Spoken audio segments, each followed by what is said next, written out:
Hi, everyone. Welcome back to HDSB Talks, a platform for you to hear from your student trustees and for your student trustees to hear from you. This is your host, Student Trustee Kaitlyn Hou, and today we are very honored and excited to be joined by Miss Judy Wang from Iroquois Ridge. Passionate about mental health in our schools and leadership all around. I'm personally very excited to hear from her today. So, hi, Judy. Can you please Hi, introduce yourself Caitlin. and what you want to talk about today? Hi. So I would like to talk about mental health within the HDSB, specifically a focus on how it's portrayed in schools and how it relates back to the student experience. Um, I think this is something that I feel really passionate about because obviously I've been in the HDSB school system for 9 years. And also I have a little brother in the school system. Hello, did you know that megalodons are a huge version of a great white shark? Goodbye. Okay, so I'm not sure why that happened. He exists, he pops around, but you get the idea. But anyways, I think, mental health is something that affects me and my family, especially as a female Chinese immigrant, and the way it's portrayed in schools is a subject really close to my heart. Mm, sounds good. I can totally relate to you, and your brother is so cute.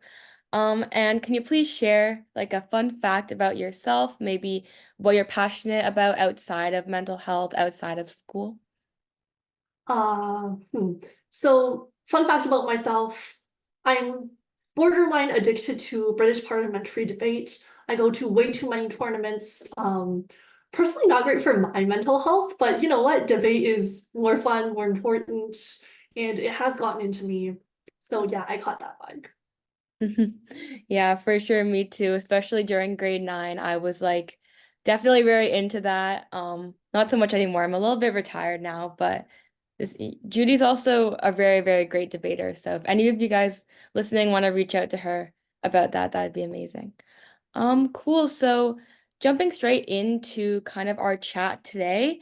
Firstly, I just wanted to ask you what you think the main issue is about mental health within the school board. Like what specific issues do you see inside your classroom that you want to take action on?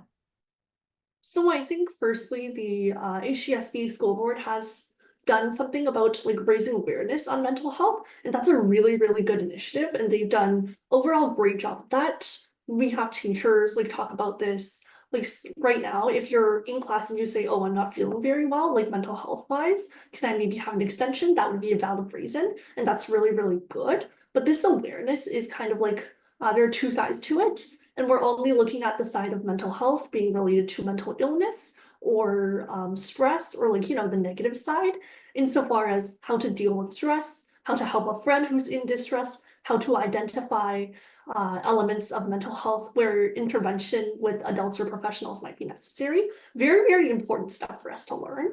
But this has, however, resulted in a very narrow tunnel visioning view of mental health.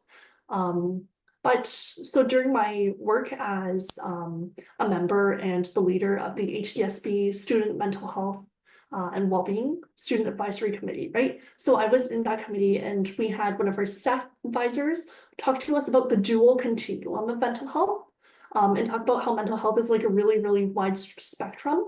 So I think it's important to portray it to students as such, insofar as if I'm feeling great, that's mental health. If I'm feeling really, really depressed, that's mental health. If I'm feeling like, I might need an adult to come in and rescue me, then that's also mental health. So I think that's issue number one, which is a slightly more narrow like vision of mental health. And issue number two would be we're telling students how to deal with stress, right? Like stress, we say that it's bad.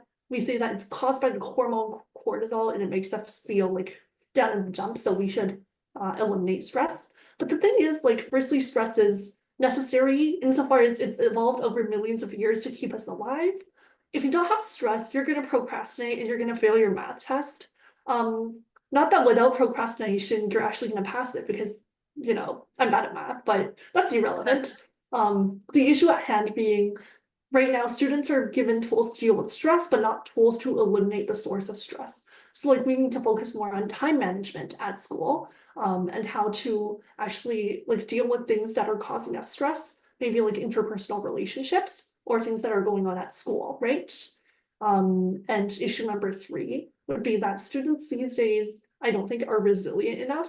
You get all of our parents and baby boomers, they talk about this generation is like so much worse than the last. I think that's not true, but they do have a point when, like right now, if we're faced with a challenge, we're much more inclined to give up or feel overwhelmed. I think that's really bad because, you know, overcoming challenges and determination is pretty integral to academic success and good mental health.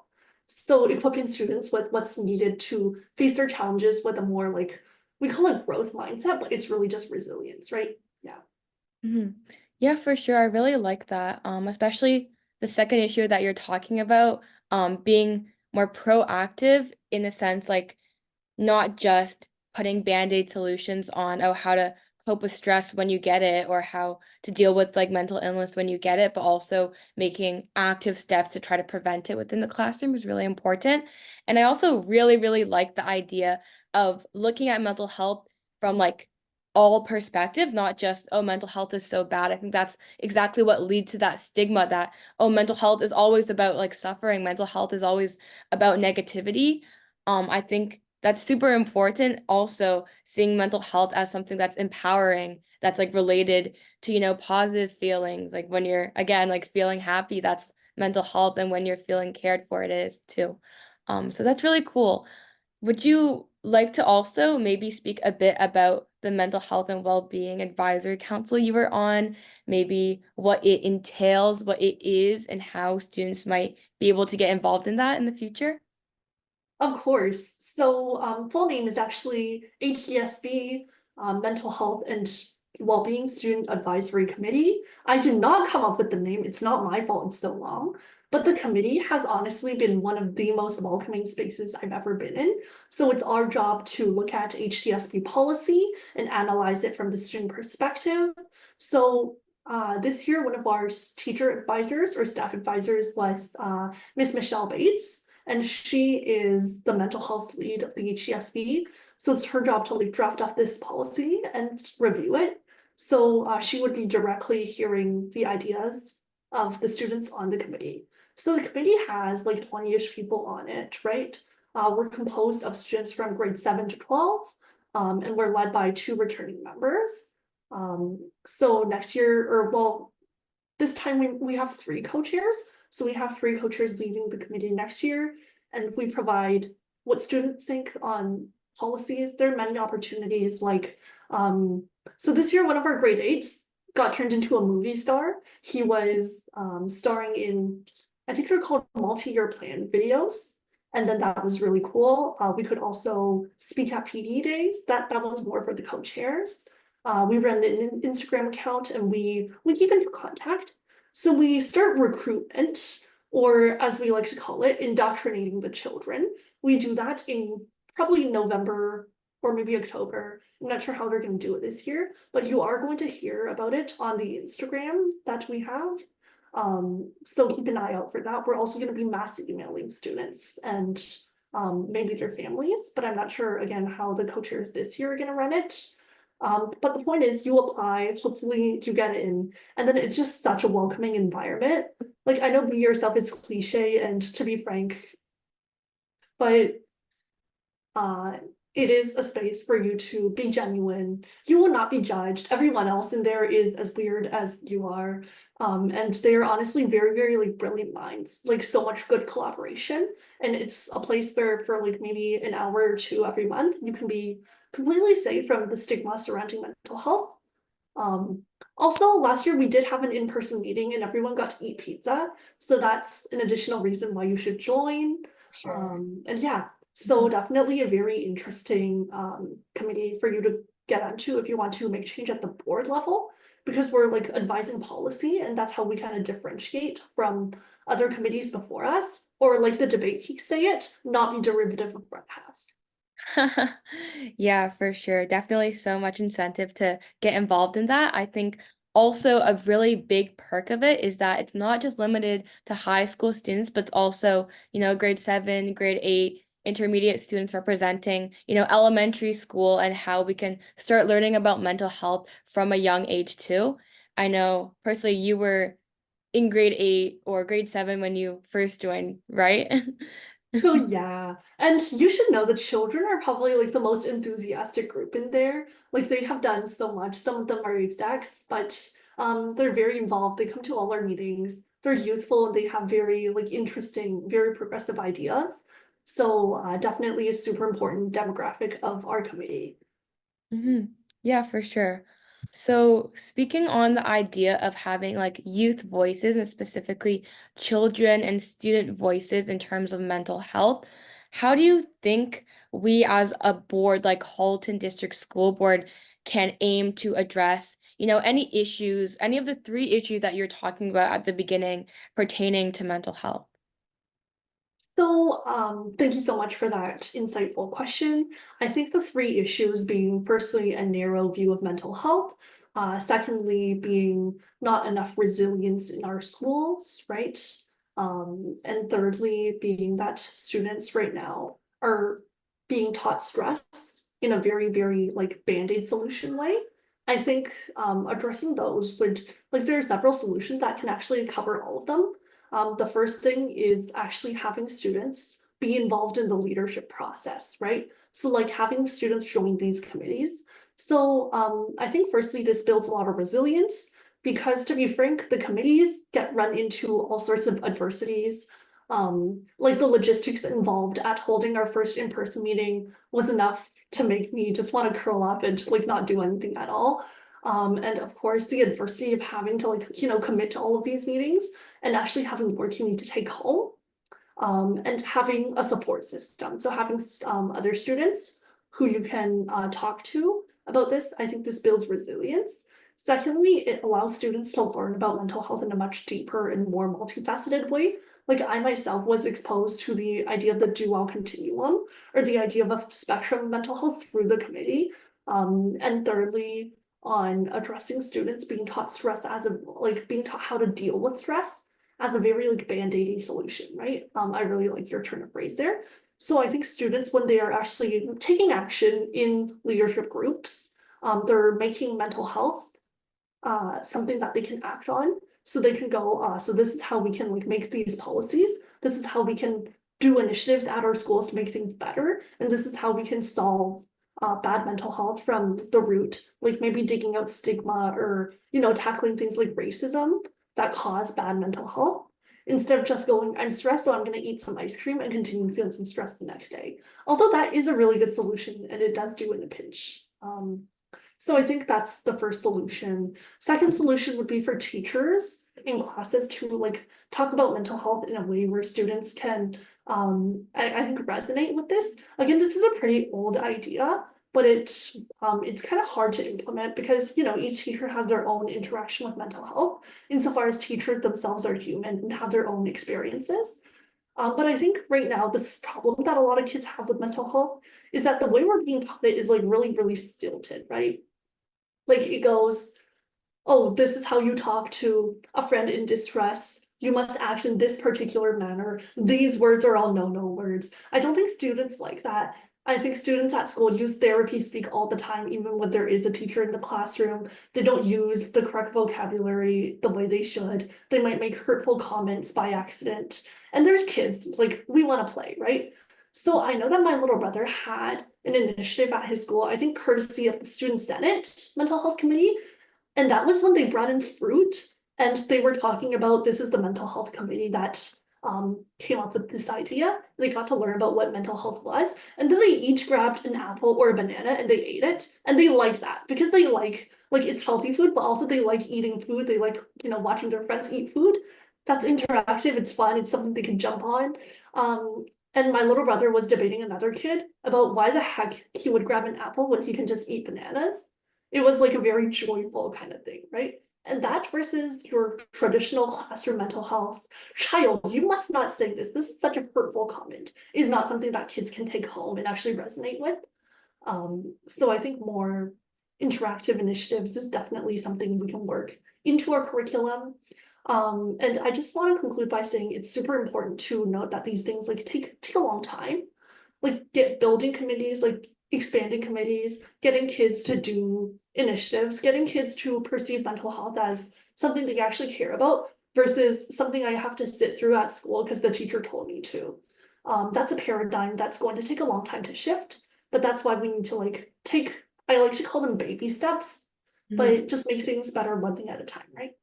Yeah, for sure. Firstly, wow, you are just so well spoken. I think like I resonate with everything you just said, and I could not agree more. I think definitely thinking about these councils is super important, having student voice at the board table at that level to make sure that our voices are being heard, especially because like even with every year, every generation, every new, conflict that arises, like mental health is progressing and it's different for everyone. And like each year, like before COVID and after COVID, the way or like mental health triggers or the way we think about mental health for students is changing and evolving. So having that youth voice at every step is definitely really crucial. But I also think, as you said, it goes beyond just councils, right? Because only certain people can access those. Like if you apply and you're super committed and you don't get in, that doesn't mean that you can't necessarily access these mental health resources too. So I also kind of want to push you on those like interactive sides that you were talking about, like having the fruit and everything. How do you think you can work to, implement that interactivity within, especially secondary schools when you talk about mental health?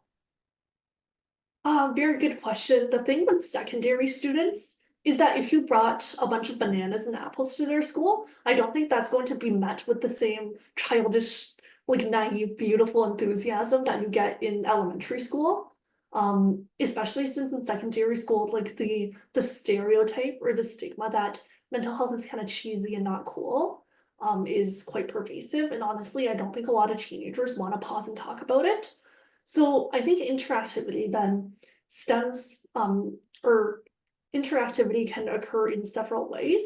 First of which being the teachers talking about maybe not mental health as in you must tell me how you're feeling today on a scale of like downright depressed to positively jumping with joy, but instead doing things like community circle, right?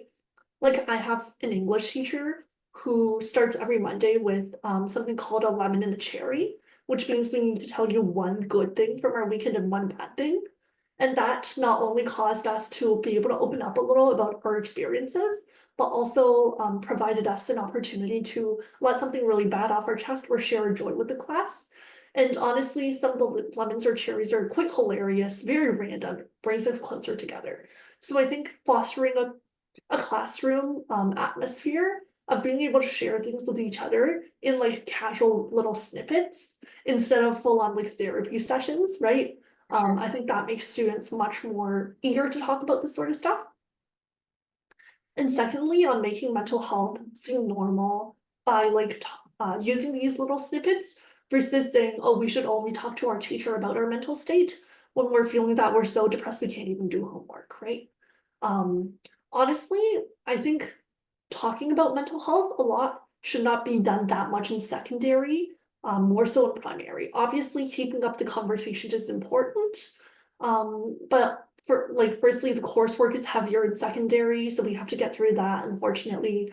But also, kids are much more malleable and much more susceptible to no stigma and have a much more open mind when they're in grade 4 versus say grade 11, right? But definitely just keeping that atmosphere of we can tell the teacher things, we can tell our classmates things, and hopefully people won't judge too harsh. That's something we should keep up in the secondary classroom. Yeah, I completely agree. Like having that community, right? And also, like even talking about safety and like psychological, emotional safety, where you feel safe talking to your teacher, you feel safe kind of bringing up those like casual pieces of mental health within your classroom, right? And also making sure teachers actively show that they care and that they are listening, not in like a formal lens, but in a more casual lens, because I know a lot of times students might feel scared if it's too confrontational. So I completely agree. And talking about community, and I know you said that you're especially passionate about the intersection between like immigrant households and mental health. So I wanted to ask if you're comfortable explaining a bit about the community that you grew up in terms of that and how that has kind of impacted your perspective on mental health, like any insights there? So firstly, I just want to talk about the immigrant community and its view on things like mental health. I think as anyone in the Asian community would probably unfortunately be familiar with, the politically incorrect stereotype of the slipper wielding, screaming Asian tiger mom is something that haunts our collective nightmares. And there's a reason for that madness.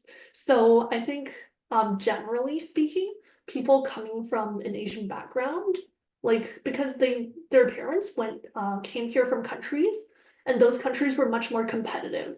So in places like China, you can't really call and tell your boss, hey, I'm not feeling very well today because, my cat died. So I can't really come to work. Is it fun if I work overshift later? Because then the boss is gonna say, well, I have 50 other candidates lining up for your job. I'm gonna fire you and hire someone without these problems, right? So they bring that mindset here to Canada and they pressure their children to do really well academically, which is great, but sometimes they don't regard things like maybe we're not feeling very up to it today, right? And obviously, this is not how we should perceive the Asian community or any community at large, but there is some bit of history entrenched in the view on mental health, so that it's kind of harder for us to talk to our parents about things like depression and anxiety. They say, child, you know what? Stop yapping about this. Just go do math. If you're doing math, you can't be crying at the same time, right? So I think, firstly, a lot of parents are getting a little bit better. Once they settle into the Canadian climate, they go get a little bit more quote unquote chill. Secondly, I think teachers are getting more accustomed to students from certain backgrounds being pressured by their parents. And I have this teacher who is I know I'm just a chill white dude, and I probably don't share your experience and your parents' experience about mental health, but it's super important for you to be able to stand up for yourself and advocate for your own mental health. My experience then, I'm pretty lucky to have parents who are relatively open-minded about mental health. Before I started being involved in mental health work and when we were recent immigrants, both of my parents had a pretty negative view on mental health in general. And we all agreed that depression is for the most part, not really real. And it's made up by people who are too lazy to do their jobs. But then we settled in and we found, wait, hang on, no one's gonna fake a broken bone to get out of work. Same reason why people with depression actually have an issue and they need help, right? So we had a paradigm shift. We became much more open-minded. And I think then there is no one culture that inherently opposes being happy, right? Because people want to be happy. So it's more so that we were really, really competitive, and that was the only way to survive. And in Canada, where we can actually get out of survival mode, it's super crucial that we're actually able to do so without compromising your personal integrity and without compromising, the ethic of hard work and what your culture values. But definitely the signature Canadian brand of mental health is not a one size fits all kind of thing, especially since Canada in and of itself is built on multiculturalism. So yeah, that's my 2 cents as an immigrant child. But overall, it's a process, it's a learning curve. And I think maybe what I have growing up would never be what, say, a child who was born in Canada, whose parents have been in here since their great grandparents, might be a different experience. Doesn't mean my mental health is worse though, right? Right. But it also doesn't mean those children don't necessarily also suffer from the same thing too, right? Oh yeah, definitely. Yeah, and I think especially when you're talking about that mindset of hard work, that mindset of hustle culture even, right? And thinking back to the TEDx At speech. IRHS, yeah. But yeah, for sure. I think academic stress and pressure from parents is also something I hear a lot about when people talk about why they might have some anxiety when it comes to school, right? Oh my gosh, I got a bad grade. What will my parents say? So if you can relate to that at all, I know you're smart, so maybe not. Wow. I mean, that's assertive and refutable. So, Trustee Kaitlyn, I expected better debate ability from you about me being smart. I don't know about that point, but I do know about it being relatable that, if you take home even a 90, sometimes your parents are like, what the heck? For sure. So just kind of rounding it out, what are some kind of coping mechanisms that you use, not just when you're feeling sad and you feel like you needed like a mental health boost, but also to make sure your mental health is good and kind of even when you're doing well, like how do you, treat yourself with that? So I think then three things. Obviously, first, it's important to note that there is no one size fits all for mental health. It's discovering what works right for you. But for my three things, the first thing is being in nature. It's just that I have a backyard. There are some trees and flowers and some tomatoes in there. That's about it. It's not a very particularly exciting backyard, but it is my favorite place in the entire house. And I would just go in there and literally sit at the ground watching a bug for 30 minutes on end while doing supposed yard work. So being in nature is very relaxing. Even like walking around outside is relaxing. That's just, because I think nature is just in and of itself a very healing place for me. And also climbing mulberry trees is fun for obvious reasons. I'm not good at climbing trees. I can only climb really short ones, but we don't talk about that. So number two then is having a support net. I think this is something that like all people like inherently need insofar as we evolved to be social animals. So even though I personally don't have a lot of friends, I do hang out with like some of them are family or even my little brother, like that shark maniac you met earlier, yeah. Because having another person, firstly, you can unload your burdens on them. Like, when you talk about something bad, let it off your chest. It feels a little more manageable. Secondly, someone you can like have a laugh with. I think that's super important. Like after COVID, we're really, really isolated. Like we can work at home now. We don't have to talk to other people. We can look at our phones all day and that's just socially acceptable and fine. So I think that's not great, but that's why like human connection, face to face in person is more important than ever. Thirdly, then I think it's just reading. Firstly on escapism, right? Like it makes you not have to worry about functions for a while. Grade 11 functions and that sine wave, that's but yeah. Yeah. And secondly, it makes you like experience the world through the eyes of other people. So it might be another author from, say, different cultural backgrounds. It could be from a non-human perspective. Like some of these books are crazy and like they're just really, really fun, right? So it's also an educational activity apparently. So even the most stereotypically Asian of parents are not going to criticize you for wanting to read. So that's an additional perk. For me, it's support net, nature, reading. For other people, it's probably very, very different things. Like I've had a friend who likes running or who likes exercise, and they were running around the track on a rainy day saying that's how they relax. I would not relax like that. Yeah, for sure. Oh, you said that you like books and also bugs. Have you read like Metamorphosis? Okay, I am gonna read Metamorphosis, but I did read the Book of Insects by this French entomologist, and it's so funny. But yeah, when I tell people I like bugs, they go, I'm really weird. They go, you're really weird. I am really weird, but at this point, it's just who I am. So Yeah, and embrace it, embrace it. Great. So, last question for you. Actually, a few more questions. Um, do you have any book recommendations for oh prospective my readers? gosh, book recommendations. Okay, I have an English teacher who will be screaming at me if I can't come up with good ones. Just give me a second. Uh, okay, Red Rising series.